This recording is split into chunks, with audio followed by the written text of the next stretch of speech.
इस समय ਅਸੀਂ ਮੌਜੂਦ ਆ ਕੁੰਡਲੀ ਬਾਰਡਰ ਦੇ ਉੱਤੇ ਜਿੱਥੇ ਕਿਸਾਨਾਂ ਦੇ ਵੱਲੋਂ ਅੱਜ 11ਵੇਂ ਦਿਨ ਵਿੱਚ ਧਰਨਾ ਪ੍ਰਵੇਸ਼ ਹੋ ਚੁੱਕਿਆ ਹੈ। ਦਿੱਲੀ ਦੇ ਬਾਰਡਰਾਂ ਨੂੰ ਘੇਰਾ ਪਾਇਆ।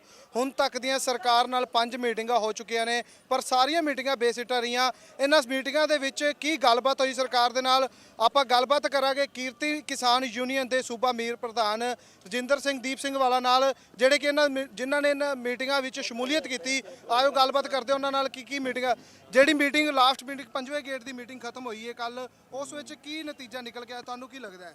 ਦੇਖੋ, ਸਰਕਾਰ ਨੇ ਮੀਟਿੰਗਾਂ ਸਾਡੇ ਨਾਲ ਸ਼ੁਰੂ ਕੀਤੀਆਂ ਸਾਨੂੰ ਕਾਨੂੰਨ ਸਮਝਾਉਣ ਦਿਆਂ, ਤੇ ਕਾਨੂੰਨ ਸਮਝਾਉਣ ਤੋਂ ਗੱਲ ਕਾਨੂੰਨ ਵਾਪਸ ਲੈਣ ਤੱਕ ਜਿਹੜੀ ਹੈਗੀ ਆ ਉਹ ਪਹੁੰਚ ਰਹੀ ਆ। ਸਰਕਾਰ ਸੋਧਾਂ ਤੇ ਆ ਗਈ ਆ। ਜਿਹੜੀਆਂ ਸੋਧਾਂ ਕਹਿੰਦੇ ਕਿ ਸਾਰੀਆਂ ਸੋਧਾਂ ਕਰ ਦਿੰਨੇ ਆ।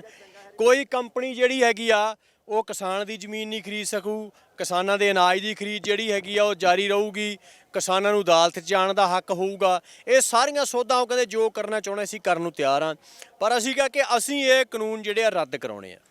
ਔਰ ਇਸ ਗੱਲ ਤੇ ਜਿਹੜੀ ਗੱਲਬਾਤ ਹੈਗੀ ਆ ਉਹ ਕੱਲ੍ਹ ਵੀ ਸਾਡੇ ਨਾਲ ਜਦੋਂ ਗੱਲ ਸ਼ੁਰੂ ਕੀਤੀ, ਅਸੀਂ ਕਿਹਾ ਕਿ ਤੁਹਾਡੇ ਨਾਲ ਕੋਈ ਚਰਚਾ ਨਹੀਂ। ਤਾਂ ਅਸੀਂ ਕੱਲ੍ਹ ਮੀਟਿੰਗ ਦੇ ਵਿੱਚ ਵੀ ਜਿਹੜਾ ਪ੍ਰੋਟੈਸਟ ਸੀਗਾ ਕੀਤਾ, ਅਸੀਂ ਪਲਾਕ ਕਾਰਡ ਲੈ ਕੇ ਯੈਸ ਔਰ ਨੋ ਲੈ ਕੇ ਬੈਠ ਗਏ ਵੀ ਕੋਈ ਗੱਲ ਨਹੀਂ, ਸਾਨੂੰ 2 ਟੁਕ ਜਵਾਬ ਦੇਈਦਾ, ਕਾਨੂੰਨ ਰੱਦ ਕਰਨੇ ਆ ਜਾਂ ਨਹੀਂ ਕਰਨੇਗੇ। ਕਿ ਤੁਹਾਡੇ ਕੋਲ 2 ਹੀ ਰਾਹ ਨੇ, ਜਾਂ ਤਾਂ ਸਾਨੂੰ ਸ਼ੂਟ ਕਰ ਦਿਓ ਤੇ ਜਾਂ ਅਸੀਂ ਜਿਹੜੇ ਕਾਨੂੰਨ ਰੱਦ ਕਰਾ ਕੇ ਨਗਾਰੇ ਵਜਾਉਂਦੇ ਪੰਜਾਬ ਜਿਹੜੇ ਹੈਗੇ ਆ ਉਹ ਵਾਪਸ ਜਾਵਾਂਗੇ। ਇਸ ਕਰਕੇ ਉਹਨਾਂ ਨੇ ਕਿਹਾ ਵੀ ਅਸੀਂ 9 ਤਰੀਕ ਨੂੰ ਅਗਲੀ ਮੀਟਿੰਗ ਜਿਹੜੀ ਬੁਲਾਵਾਂਗੇ, ਉਹਦੇ 'ਚ ਅਸੀਂ ਇੱਕ ਠੋਸ ਪ੍ਰਪੋਜ਼ਲ ਕੇਂਦਰ ਸਰਕਾਰ ਵੱਲੋਂ ਤੁਹਾਡੇ ਸਾਹਮਣੇ ਰੱਖਾਂਗੇ। 5 ਮੀਟਿੰਗਾਂ ਹੋ ਚੁੱਕੀਆਂ ਨੇ। 5 ਮੀਟਿੰਗਾਂ ਦੇ ਵਿੱਚ ਸਰਕਾਰ ਦਾ ਰਵੱਈਆ ਕਿਸ ਤਰ੍ਹਾਂ ਦਾ ਰਿਹਾ? ਕਿਉਂਕਿ ਪਹਿਲੀ ਮੀਟਿੰਗ ਜੇ ਦੇਖੀ ਜਾਏ ਤਾਂ ਪਹਿਲੀ ਮੀਟਿੰਗ ਦੇ ਵਿੱਚ ਸਰਕਾਰ ਥੋੜੀ ਜਿਹੀ ਅੜਬ ਨਜ਼ਰ ਆਈ, ਪਰ ਹੌਲੀ ਹੌਲੀ ਸਰਕਾਰ ਢਿੱਲੀ ਨਜ਼ਰ ਆਈ। ਤੇ ਤੁਹਾਨੂੰ ਕੀ ਲੱਗਦਾ 5 ਮੀਟਿੰਗਾਂ 'ਚ ਕਿਸ ਤਰ੍ਹਾਂ ਸਰਕਾਰ ਦਾ ਰਵੱਈਆ ਰਿਹਾ? ਦੇਖੋ, ਜਦੋਂ ਨਾਗਰਿਕਤਾ ਸੋਧ ਕਾਨੂੰਨ ਹੋਇਆ ਸੀਗਾ, ਲਾਗੂ ਕਰਨਾ ਸੀ, ਅਮਿਤ ਸ਼ਾਹ ਕਹਿੰਦੇ ਸੀ ਕਿ ਆਪ ਕਰੋਨੋਲੋਜੀ ਸਮਝ ਲੀਜੀਏ। ਅਸੀਂ ਕੁਝ ਦਿਨ ਪਹਿਲਾਂ ਕਿਹਾ ਸੀ ਆਪ ਕਰੋਨੋਲੋਜੀ ਸਮਝ ਲੀਜੀਏ। ਪਹਿਲਾਂ ਖੇਤੀਬਾੜੀ ਸੈਕਟਰੀ ਨੇ ਗੱਲ ਕੀਤੀ, ਫਿਰ ਖੇਤੀਬਾੜੀ ਮੰਤਰੀ ਨੇ ਗੱਲ ਕੀਤੀ, ਫਿਰ ਅਮਿਤ ਸ਼ਾਹ ਨੇ ਗੱਲ ਕੀਤੀ, ਤੇ ਕੱਲ੍ਹ ਗੱਲ ਕਰਨ ਤੋਂ ਪਹਿਲਾਂ ਪ੍ਰਧਾਨ ਮੰਤਰੀ ਨੇ ਉਹਨਾਂ ਨਾਲ ਗੱਲ ਕੀਤੀ। ਇਹਦਾ ਮਤਲਬ ਪ੍ਰਧਾਨ ਮੰਤਰੀ ਵੀ ਖੁਦ ਪਿਕਚਰ ਦੇ ਵਿੱਚ ਆ ਚੁੱਕੇ ਆ, ਕਿਉਂਕਿ ਜਿਹੜਾ ਪ੍ਰਧਾਨ ਮੰਤਰੀ ਦਾ ਇੱਕ ਜਿਹੜਾ ਮੋਦੀ ਮੈਜਿਕ ਸੀਗਾ ਉਹ ਘੱਟੇ 'ਚ ਰੁਲ ਜਾਣਾ। ਇਕੱਲੇ ਕਾਨੂੰਨ ਨਹੀਂ ਖਤਮ ਹੋਣਗੇ, ਜਿਹੜਾ ਇੱਕ ਮੋਦੀ ਔਰਾ ਸੀ ਉਹ ਵੀ ਖਤਮ ਹੋ ਜਾਣਾ। ਔਰ ਬੀਜੇਪੀ ਵਾਸਤੇ ਸਭ ਤੋਂ ਜਿਹੜੀ ਆ ਉਹਨਾਂ ਵਾਸਤੇ ਡਰਨ ਵਾਲੀ ਗੱਲ ਇਹੀ ਆ ਕਿ ਕਾਨੂੰਨ ਤਾਂ ਉਹਨਾਂ ਨੇ 40 ਤੋਂ ਉੱਪਰ ਜਿਹੜੇ ਇਹਨਾਂ ਦਿਨਾਂ 'ਚ ਰੱਦ ਕੀਤੇ ਹੈਗੇ ਆ। ਕਿਰਤ ਕਾਨੂੰਨ ਕਿੰਨੇ ਰੱਦ ਕੀਤੇ ਆ? ਕਾਨੂੰਨ ਰੱਦ ਕਰਨਾ ਐਡਾ ਮਾਮਲਾ ਨਹੀਂਗਾ। ਉਹਨਾਂ ਨੂੰ ਲੱਗਦਾ ਕਿ ਜਿਹੜੀ ਉਹਨਾਂ ਦੀ ਇੱਕ ਸਿਆਸਤ ਸੀਗੀ, ਕਿਉਂਕਿ ਇਸ ਅੰਦੋਲਨ ਨੇ 2 ਤਰੀਕਿਆਂ ਨਾਲ ਉਹਨਾਂ ਦੀ ਸਿਆਸਤ ਨੂੰ ਸੱਟ ਮਾਰੀ ਆ। ਅੰਗਰੇਜ਼ਾਂ ਨੇ ਫੁੱਟ ਪਾਓ ਤੇ ਰਾਜ ਕਰੋ ਦੀ ਨੀਤੀ ਜਿਹੜੀ ਸੀ ਸ਼ੁਰੂ ਕੀਤੀ। ਮੈਨੂੰ ਇਹ ਲੱਗਦਾ ਕਿ ਜਿੰਨੀ ਮੈਨੂੰ ਜਾਣਕਾਰੀ ਆ ਇਤਿਹਾਸ ਦੀ ਥੋੜ੍ਹੀ ਬਹੁਤ, ਕਿ ਉਸ ਤੋਂ ਬਾਅਦ ਅੰਗਰੇਜ਼ਾਂ ਦੀ ਫੁੱਟ ਪਾਓ ਤੇ ਰਾਜ ਕਰਨ ਦੀ ਨੀਤੀ ਤੋਂ ਬਾਅਦ ਇਤਿਹਾਸ ਦੇ ਵਿੱਚ ਇੰਨੇ ਲੰਮੇ ਦੌਰ ਬਾਅਦ ਪਹਿਲੀ ਵਾਰੀ ਵਾਪਰ ਰਿਹਾ ਕਿ ਲੋਕ ਧਰਮ, ਜਾਤ, ਸੂਬਾ, ਬੋਲੀ, ਇਹਨਾਂ ਸਾਰੀਆਂ ਚੀਜ਼ਾਂ ਤੋਂ ਉੱਪਰ ਉੱਠ ਕੇ ਇੱਕ ਪੂਰੀ ਮਾਨਵਤਾ ਇੱਕ ਜਾਬਰ ਰਾਜੇ ਦੇ ਖਿਲਾਫ ਖੜੀ ਹੋ ਗਈ ਹੁੰਦੀ ਆ। ਸਾਰੀਆਂ ਚੀਜ਼ਾਂ ਤੋਂ ਉੱਪਰ ਉੱਠ ਕੇ ਇੱਕ ਪਾਸੇ ਜਗਾਰੇ ਲੱਗ ਰਹੇ ਆ, ਥੋੜੀ ਦੂਰ ਕੋ ਹੁੱਕਾ ਪੀ ਰਿਹਾ ਹੈਗਾ। ਹਰਿਆਣੇ ਵਾਲੇ ਕਹਿੰਦੇ ਕਿ ਪੰਜਾਬ ਹਮਾਰਾ ਬੜਾ ਭਾਈ ਹੈ, ਜੋ ਉਂਗਲੀ ਉਠਾਏਗਾ ਉਸਕਾ ਹੱਥ ਕਾਟ ਦੇਂਗੇ। ਤਾਂ ਇੱਕ ਜਿਹੜੀ ਐਡੀ ਸ਼ਾਨਦਾਰ ਜਿਹੜੀ ਏਕਾ ਹੈਗਾ, ਭਾਰਤੀ ਜਨਤਾ ਪਾਰਟੀ ਦੀ ਜਿਹੜੀ ਨਫ਼ਰਤ ਦੀ ਸਿਆਸਤ ਸੀਗੀ, ਉਹ ਨਫ਼ਰਤ ਦੀ ਸਿਆਸਤ ਲੋਕਾਂ ਨੇ ਹਰਾਈ ਆ। ਤੇ ਦੂਜਾ, ਇਹ ਕਾਨੂੰਨ ਰੱਦ ਹੋਣ ਦੇ ਨਾਲ ਜਿਹੜਾ ਮੋਦੀ ਮੈਜਿਕ ਸੀਗਾ ਉਹਦਾ ਖਾਤਮਾ ਜਿਹੜਾ ਹੈਗਾ ਉਹ ਤੈਅ ਆ। ਉਹਨੂੰ ਬਚਾਉਣ ਵਾਸਤੇ ਉਹ ਜਿਹੜੀਆਂ ਲਗਾਤਾਰ ਮੀਟਿੰਗਾਂ ਕਰ ਰਹੇ ਨੇ ਕਿ ਵਿੱਚ ਵਿਚਾਲੇ ਦਾ ਰਾਹ ਸ਼ਾਇਦ ਕੋਈ ਨਿਕਲ ਆਵੇ, ਪਰ ਜਥੇਬੰਦੀਆਂ ਤੈਅ ਕਰ ਚੁੱਕੀਆਂ, ਲੋਕ ਤੈਅ ਕਰ ਚੁੱਕੇ ਆ। ਔਰ 2 ਟੁਕ ਕਹਿਤਾ ਕਿ ਕਾਨੂੰਨ ਰੱਦ ਕੀਤੇ ਤੋਂ ਬਿਨਾਂ ਕੋਈ ਰਾਹ ਨਹੀਂ, ਜਾਂ ਨਗਾਰੇ ਵਜਾਉਂਦੇ ਜਾਵਾਂਗੇ ਇੱਥੋਂ ਤੇ ਜਾਂ ਸਾਡੀਆਂ ਲਾਸ਼ਾਂ ਜਾਣਗੀਆਂ। ਇਸ ਤੋਂ ਪਹਿਲਾਂ ਵੀ ਬੜੇ ਸੰਘਰਸ਼ ਦੇਸ਼ ਦੇ ਵਿੱਚ ਹੋਏ। ਨਾਗਰਿਕਤਾ ਸੋਧ ਕਾਨੂੰਨ ਨੂੰ ਲੈ ਕੇ ਸੰਘਰਸ਼ ਹੋਇਆ, ਧਾਰਾ 370 ਨੂੰ ਲੈ ਕੇ ਦਿੱਲੀ ਦੇ ਵਿੱਚ ਪ੍ਰੋਟੈਸਟ ਕੀਤਾ ਗਿਆ, ਪਰ ਸਿਖਰ ਤੇ ਜਾ ਕੇ ਕਿਤੇ ਨਾ ਕਿਤੇ ਅੰਦੋਲਨ ਉਹ ਫੇਲ ਹੋ ਗਏ। ਤੇ ਇਹ ਕਿਸਾਨੀ ਅੰਦੋਲਨ ਉਸ ਤੋਂ ਬਾਅਦ ਤੁਹਾਨੂੰ ਕੀ ਲੱਗਦਾ ਇਸ ਅੰਦੋਲਨ ਬਾਰੇ? ਦੇਖੋ, ਅੰਦੋਲਨ ਬਹੁਤ ਸਾਰੇ ਹੋਏ, ਵੱਡੇ ਅੰਦੋਲਨ ਸੀਗੇ, ਉਹ 'ਚ ਬਹੁਤ ਸਾਰੇ ਲੋਕਾਂ ਨੇ ਮਿਹਨਤ ਕੀਤੀ, ਬਹੁਤ ਸਾਰੇ ਲੋਕਾਂ ਦੀਆਂ ਉਹ 'ਚ ਕੁਰਬਾਨੀਆਂ ਵੀ ਹੋਈਆਂ। ਸਵਾਲ ਇਹ ਆ ਕਿ ਅੰਦੋਲਨ ਉਹ ਕਿਸੇ ਤਬਕੇ ਤੱਕ ਰਹਿ ਗਏ। ਇਹ ਅੰਦੋਲਨ ਲੋਕ ਲਹਿਰ ਬਣ ਚੁੱਕਾ। ਜਿਹੜੇ ਬੰਦੇ ਦਾ ਸਿੱਧਾ ਖੇਤੀ ਕਾਨੂੰਨਾਂ ਨੂੰ ਨਹੀਂ ਸਮਝ ਗਈ, ਉਹ ਵੀ ਇਸ ਅੰਦੋਲਨ ਦੇ ਵਿੱਚ ਸ਼ਾਮਲ ਹੋ ਚੁੱਕਾ। ਆੜ੍ਹਤੀਏ ਸ਼ਾਮਲ ਹੋ ਚੁੱਕੇ ਆ, ਵਪਾਰੀ ਸ਼ਾਮਲ ਹੋ ਚੁੱਕੇ ਆ, ਔਰ ਜਿਹੜੇ ਹੈਗੇ ਦੁਕਾਨਦਾਰ ਸ਼ਾਮਲ ਹੋ ਚੁੱਕੇ ਆ, ਮਜ਼ਦੂਰ ਸ਼ਾਮਲ ਹੋ ਚੁੱਕੇ ਆ, ਸਾਰੇ ਲੋਕ ਸ਼ਾਮਲ ਹੋ ਚੁੱਕੇ ਆ। ਕਿਉਂਕਿ 7 ਸਾਲਾਂ ਦੇ ਵਿੱਚ ਉਹਦੇ 'ਚ ਸਾਰੀਆਂ ਗੱਲਾਂ ਜੋ ਨਾਗਰਿਕਤਾ ਸੋਧ ਕਾਨੂੰਨ ਨੂੰ ਇਹਨਾਂ ਨੇ ਜਬਰੀ ਜਿਹੜਾ ਸੀ ਅੰਦੋਲਨ ਨੂੰ ਖਤਮ ਕੀਤਾ, ਕਸ਼ਮੀਰ ਦੇ ਟੋਟੇ ਕੀਤੇ ਆ, ਸੂਬਿਆਂ ਦੇ ਅਧਿਕਾਰ ਖੋਏ ਆ, ਘੱਟ ਗਿਣਤੀਆਂ ਤੇ ਹਮਲੇ ਕੀਤੇ ਆ, ਮੌਬ ਲਿੰਚਿੰਗ ਕੀਤੀ ਆ, ਜੋ ਨਫ਼ਰਤ ਦੀ ਸਿਆਸਤ ਖੇਡੀ ਆ, ਕਦੇ GST ਕਦੇ ਨੋਟਬੰਦੀ, ਲੋਕਾਂ ਤੇ ਆਰਥਿਕ ਹਮਲੇ ਕੀਤੇ ਆ, ਉਹ ਸਾਰਿਆਂ ਦਾ ਲੋਕਾਂ ਨੂੰ ਲੱਗਦਾ ਕਿ ਹਿਸਾਬ ਲੈਣ ਦਾ ਮੌਕਾ ਆ ਗਿਆ। ਇਸ ਕਰਕੇ ਉਹਨੂੰ ਲੱਗਾ ਵੀ ਕੋਈ ਆਪੋਜੀਸ਼ਨ ਪਾਰਟੀ ਮੋਦੀ ਨੂੰ ਹਰਾ ਨਹੀਂ ਪਾ ਰਹੀਗੀ, ਬੜੀਆਂ ਕਮਜ਼ੋਰ ਨੇ।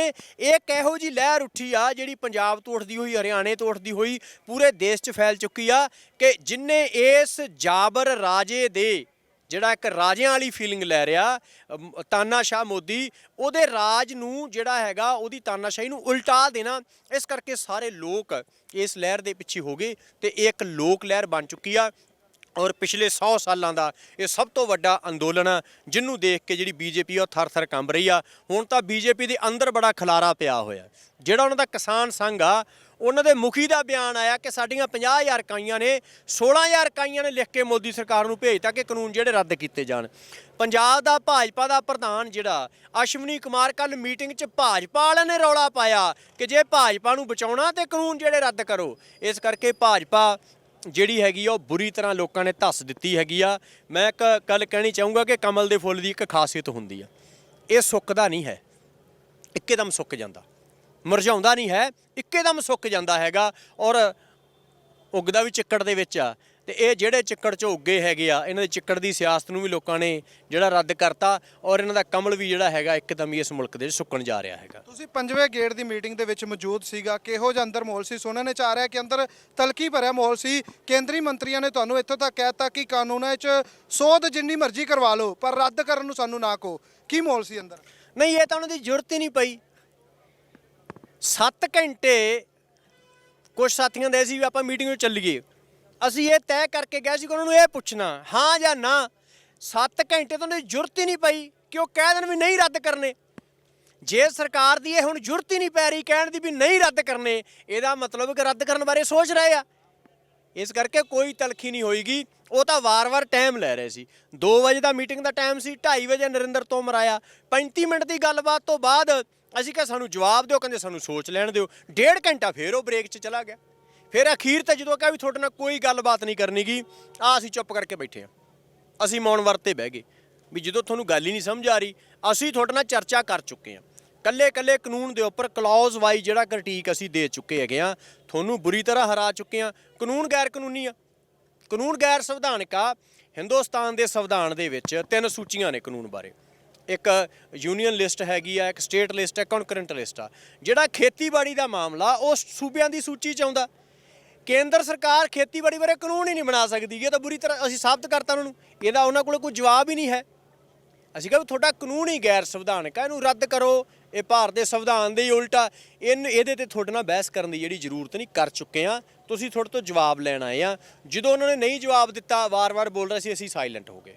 ਨਰਿੰਦਰ ਤੋਮਰ ਇਕੱਲਾ ਬੋਲੀ ਗਿਆ, ਉਹ ਉਹਨਾਂ ਦਾ ਜਿਹੜਾ ਸੈਕਟਰੀ ਸੀ ਉਹ ਬੋਲੀ ਗਿਆ। ਜਦੋਂ ਉਹਨੂੰ ਇਹ ਲੱਗਾ ਵੀ ਤਾਂ ਇਨਸਲਟ ਹੋ ਰਹੀ ਆ, ਕਿਉਂਕਿ ਅਸੀਂ ਤਾਂ ਅੱਖਾਂ ਬੰਦ ਕਰਕੇ ਕੋਈ ਪੈ ਗਿਆ ਤੇ ਕੋਈ ਮੋਬਾਈਲ ਵੇਖਣ ਲੱਗ ਗਿਆ, ਉਹ ਫਿਰ ਉੱਠ ਕੇ ਚਲੇ ਗਏ। ਪੌਣੇ ਘੰਟੇ ਬਾਅਦ ਫਿਰ ਆ ਗਿਆ। ਫਿਰ ਉਹਨੇ ਕਿਹਾ ਬਾਤ ਸ਼ੁਰੂ ਕੀਤੀ, ਫਿਰ ਚੁੱਪ ਰਹੇ। ਫਿਰ ਕਹਿੰਦਾ ਵੀ ਤੁਹਾਡੀ ਜਿਹੜੀ ਮੰਗ ਹੈਗੀ ਆ, ਇਹਦੇ ਤੇ ਅਸੀਂ ਸਟੇਟਸ ਦੇ ਨਾਲ ਜਿਹੜੇ ਲੀਗਲ ਐਕਸਪਰਟ ਹੈਗੇ ਆ ਜਾਂ ਆਪਣੀ ਮਿਨਿਸਟਰੀ ਦੇ ਨਾਲ ਗੱਲ ਕਰਕੇ ਕੋਈ ਠੋਸ ਗੱਲ ਜਿਹੜੀ ਹੈਗੀ ਆ, ਠੋਸ ਪ੍ਰਪੋਜ਼ਲ ਲਿਆਵਾਂਗੇ ਔਰ ਅਸੀਂ 7 ਤਰੀਕ ਨੂੰ ਜਿਹੜਾ ਤੁਹਾਨੂੰ ਸੱਦਾਂਗੇ। ਅਸੀਂ ਕਿਹਾ ਕਿ ਰੋਜ਼ ਦੀਆਂ ਮੀਟਿੰਗਾਂ ਸਾਡੇ ਤੋਂ ਨਹੀਂ ਹੁੰਦੀਆਂ ਗਾ। 8 ਤਰੀਕ ਦਾ ਸਾਡਾ ਭਾਰਤ ਬੰਦ ਆ। ਫਿਰ ਉਹ ਕਹਿੰਦੇ ਕਿ 9 ਤਰੀਕ ਨੂੰ ਮੀਟਿੰਗ ਰੱਖ ਲੈਂਦੇ। ਅਸੀਂ ਕੋਈ ਨਹੀਂ ਵੀ 9 ਤਰੀਕ ਨੂੰ ਫਿਰ ਵਿਚਾਰ ਲਾਂਗੇ, ਪਰ ਉਸ ਤੋਂ ਪਹਿਲਾਂ ਠੋਸ ਪ੍ਰਪੋਜ਼ਲ ਸਾਨੂੰ ਭੇਜਿਓ ਜੇ, ਫਿਰ ਅਸੀਂ ਦੇਖਾਂਗੇ ਵੀ ਤੁਹਾਡੀ ਪ੍ਰਪੋਜ਼ਲ 'ਚ ਕੁਝ ਕੱਢਣ ਪਾਉਣ ਨੂੰ ਹੈ ਕਿ ਨਹੀਂ ਹੈ। 8 ਤਰੀਕ ਨੂੰ ਜਿਹੜਾ ਭਾਰਤ ਬੰਦ ਹੈ ਉਸ ਨੂੰ ਲੈ ਕੇ ਕੀ ਰਣਨੀਤੀ ਤੁਹਾਡੀ? ਦੇਖੋ, ਇੱਕ ਬਹੁਤ ਵੱਡੀ ਹਮਾਇਤ ਦੁਨੀਆ ਭਰ 'ਚ ਆ ਰਹੀ ਹੈ। ਤੁਸੀਂ ਦੇਖੋ ਕੈਨੇਡਾ ਦੇ ਪ੍ਰਧਾਨ ਮੰਤਰੀ ਬੋਲਿਆ, UNO ਬੋਲ ਗਈ।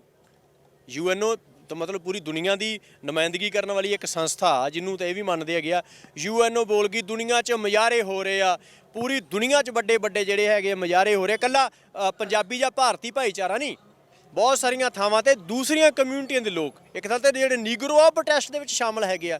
ਕਿਉਂਕਿ ਜਿਹੜਾ ਕਾਰਪੋਰੇਟ ਦਾ ਖੇਤੀ ਮਾਡਲ ਆ ਨਾ, ਜਿਹੜਾ ਇਹ ਹੁਣ 30-40 ਹਜ਼ਾਰ ਕਿੱਲਿਆਂ ਦੇ ਫਾਰਮ ਬਣਾਉਣਾ ਚਾਹੁੰਦੇ ਆ, ਇਹਨੇ ਪੂਰੀ ਦੁਨੀਆ 'ਚ ਤਬਾਹੀ ਮਚਾਈ ਆ।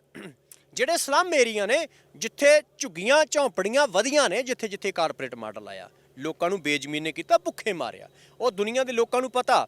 ਔਰ ਇਹ ਅੰਦੋਲਨ ਇਸ ਕਰਕੇ ਵੀ ਇਤਿਹਾਸਕ ਆ ਕਿ ਉਸ ਕਾਰਪੋਰੇਟ ਖੇਤੀ ਮਾਡਲ ਦੇ ਖਿਲਾਫ ਜਿਹੜਾ ਪੂਰੇ ਯੂਰਪ 'ਚ ਲਾਗੂ ਹੋ ਚੁੱਕਾ, ਉਹਦੇ ਖਿਲਾਫ ਐਡੀ ਵੱਡੀ ਮੂਵਮੈਂਟ ਇਸ ਮੁਲਕ ਤੋਂ ਜਿਹੜੀ ਲੜੀ ਜਾ ਰਹੀ ਹੈਗੀ ਆ, ਉਸ ਮਾਡਲ ਦੇ ਖਿਲਾਫ ਜਿਹੜਾ ਲੋਕਾਂ ਨੂੰ ਬੇਜ਼ਮੀਨੇ ਕਰਨ ਵਾਲੇ ਵਾਸਤੇ ਹੈਗਾ। ਤੋ ਇਹਦੇ ਤੇ ਭਾਰਤ ਦੁਨੀਆ ਭਰ 'ਚੋਂ ਹਮਾਇਤ ਆ। ਅਸੀਂ 8 ਤਰੀਕ ਦਾ ਭਾਰਤ ਬੰਦ ਦਾ ਸੱਦਾ ਇਸ ਕਰਕੇ ਦਿੱਤਾ ਕਿ ਦੇਸ਼ ਭਰ ਦੇ ਟਰਾਂਸਪੋਰਟਰ ਹੋਰ ਲੋਕ ਜਿਹੜੇ ਹੈਗੇ ਆ ਹਮਾਇਤ ਕਰ ਰਹੇ ਆ ਕਿ ਉਸ ਹਮਾਇਤ ਜਿਹੜੀ ਹੈਗੀ ਆ ਇੱਕ ਬੱਝਵੀਂ ਆਵਾਜ਼ ਦੇ ਵਿੱਚ, ਇੱਕ ਸੁਰ ਇੱਕ ਮੱਤ ਹੋ ਕੇ ਜਿਹੜੀ ਆ ਮੋਦੀ ਸਰਕਾਰ ਦੇ ਖਿਲਾਫ ਭੁਗਤੇ। ਇਸ ਕਰਕੇ 8 ਤਰੀਕ ਨੂੰ ਅਸੀਂ ਜਿਹੜਾ ਭਾਰਤ ਬੰਦ ਕਰਨ ਜਾ ਰਹੇ ਹਾਂ। ਪੂਰੇ ਦੇਸ਼ ਦੀਆਂ ਕਿਸਾਨ ਜਥੇਬੰਦੀਆਂ, ਸਾਡਾ ਜਿਹੜਾ ਇਹ ਰਾਸ਼ਟਰੀ ਕਿਸਾਨ ਮਹਾਂਸੰਘ ਬਣਿਆ ਹੋਇਆ 500 ਤੋਂ ਉੱਪਰ ਜਥੇਬੰਦੀਆਂ ਦਾ, ਜਿੰਦੇ 'ਚ ਕਿਰਤੀ ਕਿਸਾਨ ਯੂਨੀਅਨ ਸਾਡੀ ਜਥੇਬੰਦੀ ਵੀ ਸ਼ਾਮਲ ਆ, ਉਹਦੇ ਵੱਲੋਂ ਪੂਰੀਆਂ ਤਿਆਰੀਆਂ ਨੇ। ਸਾਰੇ ਸੂਬਿਆਂ ਦੀਆਂ ਕਿਸਾਨ ਜਥੇਬੰਦੀਆਂ ਨਹੀਂ, ਆਪੋ ਆਪਣੇ ਸੂਬਿਆਂ ਦੀਆਂ ਦੂਸਰੀਆਂ ਜਥੇਬੰਦੀਆਂ ਨਾਲ ਤਾਲਮੇਲ ਕਰਕੇ ਜਿਹੜਾ ਹੈਗਾ ਭਾਰਤ ਬੰਦ ਕਰਵਾਉਣਾ। ਤੁਸੀਂ ਦਿੱਲੀ ਧਰਨੇ ਦੇ ਵਿੱਚ ਬੈਠੇ ਹੋ, 8 ਤਰੀਕ ਨੂੰ ਤੁਸੀਂ ਕਿਸ ਤਰ੍ਹਾਂ ਇੱਥੇ ਪ੍ਰਦਰਸ਼ਨ ਕਰੋਗੇ? ਦੇਖੋ, ਅਸੀਂ ਤਾਂ ਘੇਰੀ ਬੈਠੇ ਹਾਂ, ਦਿੱਲੀ ਘੇਰੀ ਬੈਠੇ ਹਾਂ। ਅਸੀਂ ਸਾਡੀਆਂ ਟੀਮਾਂ ਬਣਾ ਕੇ ਨੇੜੇ ਪ੍ਰਚਾਰ ਕਰਨ ਜਾਵਾਂਗੇ। ਦਿੱਲੀ ਦੇ ਜਿਹੜੇ ਹਿੱਸੇ ਬੰਦ ਹੋ ਸਕਦੇ ਹੋਏ, ਉਹ ਸਾਡੀ ਮੀਟਿੰਗ ਅੱਜ ਉਹ ਅਸੀਂ ਜਿਹੜੀ ਹੈਗੀ ਆ ਪਲਾਨਿੰਗ ਕਰਾਂਗੇ।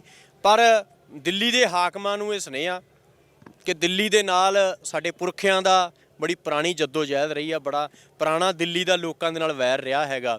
ਔਰ ਜਦੋਂ ਵੀ ਲੋਕ ਚੜ੍ਹ ਕੇ ਆਉਂਦੇ ਹੈਗੇ ਆ, ਦਿੱਲੀ ਨੂੰ ਸਬਕ ਸਿਖਾ ਕੇ ਜਾਂਦੇ ਆ। ਪਹਿਲਾਂ ਲੋਕ ਘੋੜਿਆਂ ਦੀਆਂ ਕਾਠੀਆਂ ਤੇ ਸਾਡੇ ਪੁਰਖੇ ਆਉਂਦੇ ਰਹੇ ਆ, ਹੁਣ ਟਰੈਕਟਰਾਂ ਦੀਆਂ ਕਾਠੀਆਂ ਤੇ ਜਿਹੜੇ ਹੈਗੇ ਆਏ ਆ। ਇਤਿਹਾਸ ਸਿਰਜਿਆ ਜਾ ਰਿਹਾ ਔਰ ਸਾਡੀ ਖੁਸ਼ਕਿਸਮਤੀ ਹੈ ਕਿ ਅਸੀਂ ਉਸ ਇਤਿਹਾਸ ਦੇ ਦਰਸ਼ਕ ਨਹੀਂਗੇ, ਪਾਤਰ ਆ। ਔਰ ਸਾਰੇ ਲੋਕਾਂ ਦੀ ਖੁਸ਼ਕਿਸਮਤੀ ਜਿਹੜੇ ਇਸ ਇਤਿਹਾਸ ਸਿਰਜਣਾ ਦੇ ਵਿੱਚ ਜਿਹੜੇ ਹੈਗੇ ਜੁਟੇ ਹੋਏ ਆ। ਤਾਂ ਕੇਂਦਰ ਸਰਕਾਰ ਨੂੰ ਇਹ ਵੀ ਜਿੰਨੀ ਛੇਤੀ ਕਾਨੂੰਨ ਰੱਦ ਕਰੂਗੀ ਉਨੀ ਉਹਨਾਂ ਦੀ ਬਚੀ ਰਹਿ ਸਕਦੀ ਆ। ਜਿੰਨਾ ਇਸ ਗੱਲ ਨੂੰ ਉਲਝਾਉਣਗੇ ਉਹਨਾਂ ਉਹ ਖੁਦ ਉਲਝਣਗੇ।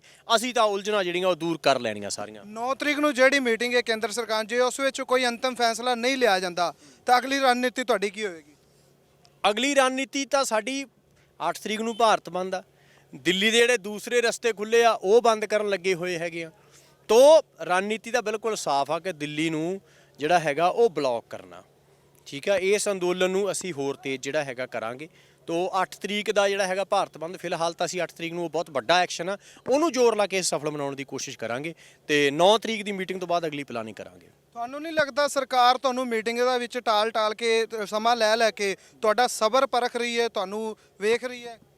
ਨਹੀਂ, ਮੀਟਿੰਗਾਂ 'ਚ ਉਹਨਾਂ ਨੇ ਕੱਢਿਆ ਕੀ? ਕਾਨੂੰਨ ਸਮਝਾਉਣ ਲਈ ਮੀਟਿੰਗਾਂ ਸ਼ੁਰੂ ਕੀਤੀਆਂ ਤੇ ਕਾਨੂੰਨ ਪੰਜ ਮੀਟਿੰਗਾਂ ਹੋ ਗਈਆਂ ਨਾ। ਸਰਕਾਰ ਕਹਿੰਦੀ 5 ਮੀਟਿੰਗਾਂ ਹੋ ਗਈਆਂ, ਅਸੀਂ ਵਿਚਾਰ ਕਰਾਂਗੇ। 5 ਮੀਟਿੰਗਾਂ ਵਿੱਚ ਸਰਕਾਰ ਦੇ ਇੰਨੇ ਨੁਮਾਇੰਦੇ ਨੇ, ਸਰਕਾਰ ਕੋਲ ਵਿਚਾਰ ਨਹੀਂ ਹੋਈ, ਸਰਕਾਰ ਕੋਲ ਕੋਈ ਠੋਸ ਮਤਲਬ ਨਹੀਂ ਨਿਕਲਿਆ। ਕਿਉਂ ਸਰਕਾਰ ਟਾਈਮ ਲੈ ਰਹੀ ਹੈ ਅੱਗੇ? ਦੇਖੋ, ਸੰਘਰਸ਼ਾਂ 'ਚ ਗੱਲਬਾਤ ਹਮੇਸ਼ਾ ਚੱਲਦੀ ਹੁੰਦੀ ਆ। ਗੁਰੂ ਸਾਹਿਬ ਨੇ ਮੁਗਲਾਂ ਦੇ ਖਿਲਾਫ ਕਿੱਡੀ ਲੰਬੀ ਲੜਾਈ ਲੜੀ। ਬਹਾਦਰ ਸ਼ਾਹ ਦੇ ਨਾਲ 6 ਮਹੀਨੇ ਗੱਲਬਾਤ ਚੱਲਦੀ ਰਹੀ ਆ। ਠੀਕ ਹੈ, ਗੱਲਬਾਤ ਕਿੰਦੇ 'ਚ ਨਹੀਂ ਹੁੰਦੀਗੀ। ਦੇਖੋ, ਅਸੀਂ ਗੱਲਬਾਤ ਪਹਿਲੇ ਦਿਨ ਜਦੋਂ ਗਏ ਆ, ਜਿਹੜੀ ਇੱਥੇ ਤੀਸਰੀ ਮੀਟਿੰਗ ਹੋਈ ਆ, ਉਹ 'ਚ ਬਹੁਤ ਸਾਫ਼ ਕਹਿ ਕੇ ਆਏ ਆ ਕਿ ਅੰਦੋਲਨ ਨਹੀਂ ਵਾਪਸ ਹੋਊਗਾ, ਨਾ ਅੰਦੋਲਨ ਢਿੱਲਾ ਪਊਗਾ। ਗੱਲ ਜਿੰਨੀ ਮਰਜ਼ੀ ਕਰੀ ਜਾਓ। ਕੱਲ ਵੀ ਉਹਨਾਂ ਨੇ ਇਹ ਕਿਹਾ ਵੀ ਸਾਡਾ ਇਤਰਾਜ਼ ਆ ਕਿ ਤੁਸੀਂ ਮੋਦੀ ਸਾਹਿਬ ਦੀਆਂ ਅਰਥੀਆਂ ਫੂਕਣ ਦਾ ਸੱਦਾ ਦੇਤਾ, 8 ਤਰੀਕ ਨੂੰ ਭਾਰਤ ਬੰਦ ਦਾ ਸੱਦਾ ਦੇਤਾ, ਵੀ ਆਪਣੀ ਤਾਂ ਗੱਲਬਾਤ ਚੱਲ ਰਹੀ ਆ। ਅਸੀਂ ਵੀ ਗੱਲਬਾਤ ਚੱਲ ਰਹੀ ਆ। ਪ੍ਰਧਾਨ ਮੰਤਰੀ ਵਾਰਾਣਸੀ ਤੋਂ ਇਹ ਬੋਲਦਾ ਕਿ ਜਿਹੜੇ ਅੰਦੋਲਨ ਦੇ ਪਿੱਛੇ ਆਪੋਜੀਸ਼ਨ ਪਾਰਟੀਆਂ ਨੇ, ਇਹ ਗੁੰਮਰਾਹ ਹੋਏ ਲੋਕ ਆ। ਪਹਿਲਾਂ ਪ੍ਰਧਾਨ ਮੰਤਰੀ ਨੂੰ ਚੁੱਪ ਕਰਾਓ। ਤੁਹਾਡੇ ਨਾਲ ਇਹ ਕਮਿਟਮੈਂਟ ਹੀ ਨਹੀਂ ਕੀਤੀ ਅਸੀਂ ਕੋਈ ਵੀ ਅੰਦੋਲਨ ਵਾਪਸ ਲਾਵਾਂਗੇ ਜਾਂ ਢਿੱਲਾ ਪਊਗਾ। ਅੰਦੋਲਨ ਇਸੇ ਤਰ੍ਹਾਂ ਹੀ ਜਿਹੜਾ ਹੈਗਾ ਉਹ ਜਾਰੀ ਰਹੂਗਾ। ਜਿੱਥੋਂ ਤੱਕ ਮੀਟਿੰਗ ਵਾਲੀ ਗੱਲ ਆ, ਉਹ ਟਾਲਣਾ ਚਾਹੁੰਦੇ ਸੀ, ਪਰ ਇਹ ਪਾਲਿਸੀ ਜਿਹੜੀ ਆ ਉਹਨਾਂ ਨੂੰ ਪੁੱਠੀ ਪੈ ਗਈ। ਕਾਨੂੰਨ, ਮੈਂ ਅੱਗੇ ਵੀ ਤੁਹਾਨੂੰ ਪਹਿਲਾਂ ਵੀ ਕਿਹਾ, ਕਾਨੂੰਨ ਸਮਝਾਉਣ ਤੋਂ ਗੱਲ ਸ਼ੁਰੂ ਕੀਤੀ, ਕਾਨੂੰਨ ਰੱਦ ਕਰਨ ਵਾਲੇ ਪਾਸੇ ਚੱਲ ਪਈ। ਉਹ ਤਾਂ ਕਹਿੰਦੇ ਜਿੰਨੀਆਂ ਸੋਧਾਂ ਕਰਨ ਨੂੰ ਤਿਆਰ ਆ, ਸਾਰੀਆਂ ਸੋਧਾਂ ਕਰ ਦਿੰਦੇ ਆ। ਅਸੀਂ ਕਿਹਾ ਵੀ ਰੱਦ ਕਰਾਉਣਾ। ਹੁਣ ਉਹ ਕਹਿੰਦੇ ਰੱਦ ਕਰਨ ਬਾਰੇ ਅਸੀਂ ਜਿਹੜਾ 9 ਤਰੀਕ ਨੂੰ ਸੋਚ ਕੇ ਦੱਸਾਂਗੇ। ਤਾਂ ਗੱਲਬਾਤ 'ਚ ਉਹ ਤਾਂ ਕੁਝ ਨਹੀਂ ਕੱਢ ਰਹੇਗੇ, ਅਸੀਂ ਕੱਢ ਰਹੇ ਜੋ ਕੱਢ ਰਹੇ ਹਾਂ। ਤੁਹਾਨੂੰ ਨਹੀਂ ਲੱਗਦਾ ਜਿਸ ਤਰ੍ਹਾਂ ਦਾ ਜਿੱਡੇ ਵੱਡੇ ਲੈਵਲ ਤੇ ਅੰਦੋਲਨ ਚੱਲ ਰਿਹਾ ਤੇ ਪ੍ਰਧਾਨ ਮੰਤਰੀ ਨੂੰ ਖੁਦ, ਗ੍ਰਹਿ ਮੰਤਰੀ ਨੂੰ ਖੁਦ ਤੁਹਾਡੇ ਨਾਲ ਗੱਲਬਾਤ ਕਰਨੀ ਚਾਹੀਦੀ ਸੀਗੀ? ਪ੍ਰਧਾਨ ਮੰਤਰੀ, ਗ੍ਰਹਿ ਮੰਤਰੀ ਹੀ ਕਰ ਰਹੇ ਆ। ਹੁਣ ਪਹਿਲਾਂ ਅਮਿਤ ਸ਼ਾਹ ਇਨਵੋਲਵ ਸੀ। ਕੱਲ ਮੀਟਿੰਗ ਤੋਂ ਪਹਿਲਾਂ 2 ਵਜੇ ਸਾਡੇ ਨਾਲ ਮੀਟਿੰਗ ਸੀਗੀ। ਮੀਟਿੰਗ ਕਦੇ ਵੀ ਟਾਈਮ ਤੋਂ ਲੇਟ ਨਹੀਂ ਸ਼ੁਰੂ ਹੁੰਦੀ, ਮੀਟਿੰਗ ਟਾਈਮ ਤੇ ਸ਼ੁਰੂ ਹੁੰਦੀ ਹੈ। 2:35 ਤੇ ਕੱਲ ਮੀਟਿੰਗ ਸ਼ੁਰੂ ਹੋਈ ਹੈ, 35 ਮਿੰਟ ਲੇਟ ਆਏ ਆ। ਪਹਿਲਾਂ ਮੀਡੀਆ 'ਚ ਖਬਰਾਂ ਆਈਆਂ ਨੇ ਕਿ ਪ੍ਰਧਾਨ ਮੰਤਰੀ, ਗ੍ਰਹਿ ਮੰਤਰੀ ਔਰ ਖੇਤੀਬਾੜੀ ਮੰਤਰੀ, ਰੇਲਵੇ ਮੰਤਰੀ ਤੇ ਰਾਜਨਾਥ ਇਹ ਆਪਸ 'ਚ ਮੀਟਿੰਗ ਕਰ ਰਹੇ ਹੈਗੇ। ਕਿਉਂਕਿ ਪੰਜਾਬ ਦੀ ਭਾਜਪਾ ਤਾਂ ਚੀਕਾਂ ਮਾਰੀ ਜਾਂਦੀ ਹੈਗੀ ਆ, ਬਿਹਾਰ ਦੀ ਭਾਜਪਾ, ਹਰਿਆਣੇ ਦੀ ਭਾਜਪਾ ਚੀਕਾਂ ਮਾਰੀ ਜਾਂਦੀ, ਯੂਪੀ ਦੀ ਭਾਜਪਾ ਚੀਕਾਂ ਮਾਰੀ ਜਾਂਦੀ ਆ ਕਿ ਕਿਉਂ ਭੋਗ ਪਾਉਣ ਲੱਗੇ ਹੋਏ ਪਾਰਟੀ ਦਾ। ਉਹ ਤਾਂ ਖੁਦ ਉਹਨਾਂ ਦੀ ਲੀਡਰਸ਼ਿਪ ਕਹਿ ਰਹੀ ਕਿ ਆਪਣੀ ਪਾਰਟੀ ਦਾ ਭੋਗ ਪੈ ਜਾਣਾ। ਪੰਜਾਬ 'ਚ ਤਾਂ ਭੋਗ ਪੈ, ਉਹਦੇ ਫੁੱਲ ਚੁਗੇ ਗਏ, ਭੋਗ ਪੈ ਗਿਆ। ਠੀਕ ਆ। ਹਰਿਆਣੇ 'ਚ ਜਿਵੇਂ ਖਾਪ ਪੰਚਾਇਤਾਂ ਨੇ ਚਟਾਲਿਆਂ ਦੇ ਉਹ ਸਮਾਜਿਕ ਬਾਈਕਾਟ ਦਾ ਕਰਤਾ, ਜੇ ਹਰਿਆਣੇ ਦੀ ਜੇ ਚਟਾਲਾ ਨਾ ਜਾਊਗੀ, ਜੇ ਉਹਦੇ ਐਮਐਲਏ ਕੁਛ ਚਲੇ ਗਏ, ਹਰਿਆਣੇ ਦੀ ਸਰਕਾਰ ਟੁੱਟ ਗਈ, ਤੇ ਜਿਹੜਾ ਹਿੰਦੀ ਬੋਲਦੇ ਇਲਾਕਿਆਂ ਦੇ ਵਿੱਚ ਭਾਰਤੀ ਜਨਤਾ ਪਾਰਟੀ ਦਾ ਆਧਾਰ ਸੀ ਉਹਦੇ 'ਚ ਹੀ ਖਾਤਮਾ ਸ਼ੁਰੂ ਹੋ ਜਾਣਾ। ਇਸ ਕਰਕੇ ਉਹ ਸਾਡੇ ਨਾਲੋਂ ਵੱਧ ਚਿੰਤਾ ਜਿਹੜੀ ਆ ਉਹਨਾਂ ਨੂੰ ਆ ਕਿ ਜਿਹੜੀ ਇਹ ਲੋਕ ਚੜ੍ਹ ਕੇ ਆਏ ਆ ਇਹਦਾ ਹੱਲ ਕੀ ਕੀਤਾ ਜਾਵੇ। ਤੇ ਹੱਲ ਉਹਨੂੰ ਲੱਗਦਾ ਕਿ ਨਾ ਇਹ ਪਿੱਛੇ ਹਟਦੇ ਆ, ਨਾ ਇਹ ਸੋਧਾਂ ਤੇ ਮੰਨਦੇ ਆ।